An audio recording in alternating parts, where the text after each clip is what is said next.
Kaugnay ng balitang yan, masaya si shooting guard Gary David para sa kanyang bagong pamilya sa PBA na San Miguel Beermen.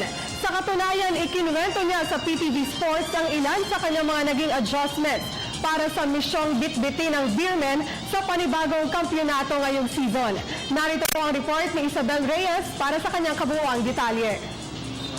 Excited nang maglaro si four-time PBA scoring champion Gary David para sa San Miguel Beermen sa pagbubukas ng PBA Governors Cup sa susunod na Biyernes. Kahapon ay sinadya ng PTV Sports ang tune-up game ng Beermen at NX Road Warriors sa Quezon City kung saan ganadong nagpapawi si El Granada na pinainit pa ng kanyang 3-point shot sa kasagsagan ng laro. Sa panayam ng PTV Sports, inamin ni David na masaya siya sa kanyang bagong kupunan kasabay ng pagsasabing may mga adjustment din siyang ginawa sa kanyang performance ngayong season. Ngayon much better na.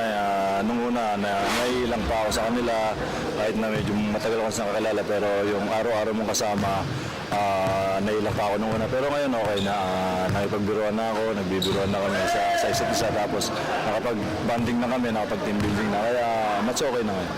Sabi naman nila sa akin just play our game tapos let's make improve sa akin sa depensa, gano'n. Yun lang naman yung video-workout ko ngayon, yung depensa ko.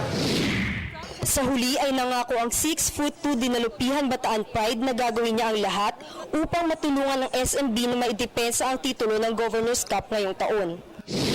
Itong Governors Cup na darating, although mainip, talagang maganda yung lalaroin ng San Miguel ngayon dahil nga defending champion, kailangan i-defend itong crown na to kaya bibigyan namin yung lahat. Ako gagawin ko lahat para makatulong sa mga little things na pwedeng ma-contribute ko sa team. Yun yung mga abangan nila ngayong Governors Cup. Ang free agent na si David ay huling naglaro para sa Meralco Bolts at nitong Abril lamang nang ma-acquire siya ng San Miguel Beermen.